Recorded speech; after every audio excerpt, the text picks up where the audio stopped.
double it. So the first one's going to be, we're going to do 2 rounds of 4, and then we're going to double it.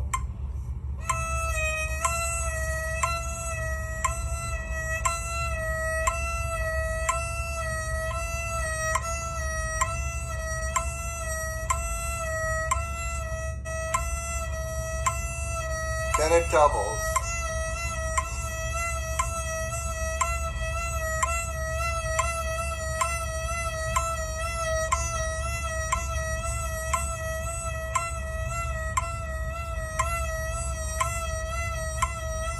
Can I do that? So 2 of 4, 6 of the doubling speed. The third week, we do 2 of 4, 2 of this speed, 8, and then we double it again to 16.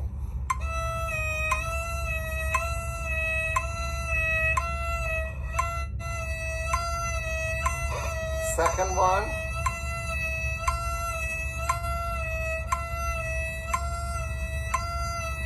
Now I double again.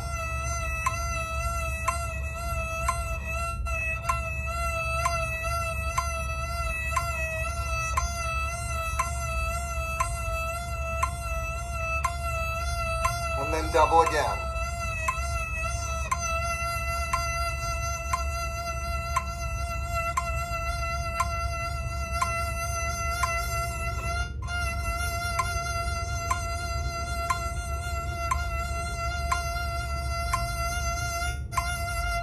Okay, so that takes you to 4 oscillations per second, which is not a mature sounding vibrato, but it's a nice sounding vibrato for a beginner. So then the next step is to take the metronome away and just allow that to be free vibrato at that speed. So, obviously an artist player is going to have a variety of speeds, but the average for an artistic vibrato is about 6.5 oscillations per second. So we're on our way to there. So then the next step is to get it out of third position and into first position. So for that, I have the student bring their hand here, and I just build a little bridge with my hand, and I get them going on their free vibrato, and then I take my hand away. And sometimes it'll start to go out of orbit like that, so I build the bridge again until they find it, until they can bring that free vibrato out to first position. And then we're ready to move into the phase of incorporating it into the playing. And the first step for that is to play lightly row, but without rhythm. So we're simply going to play the notes of lightly row.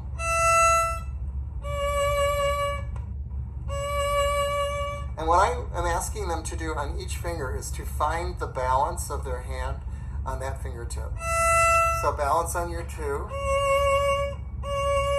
Now rebalance the hand on your 3. Rebalance on your 1. Rebalance on the 1. Balance on the 2. Balance on the 3. Etc. And then eventually they have to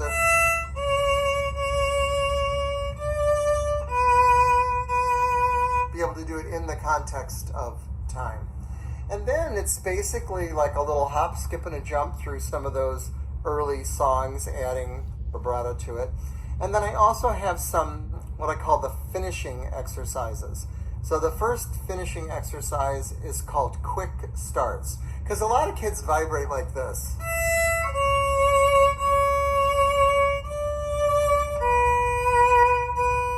They play the note, then the vibrato kicks in. Well, that's not going to work if they're playing this.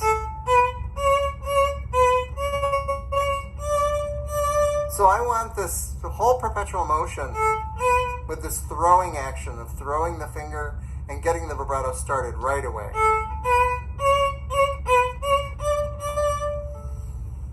So that's quick starts. The other thing that the kids do is when they're doing slurred notes, they tend to stop the vibrato on the first note before they add the second finger. So it sounds something like this.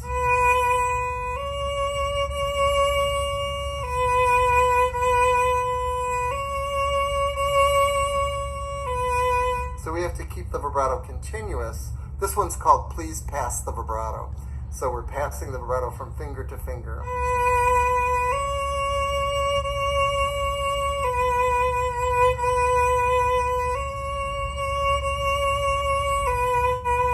course, this same phenomenon happens around shifting. So we're going to pass the vibrato.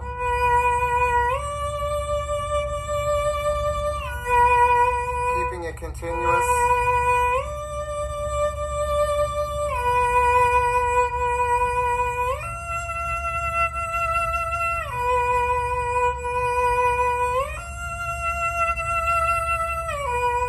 And just not letting the vibrato stop in between.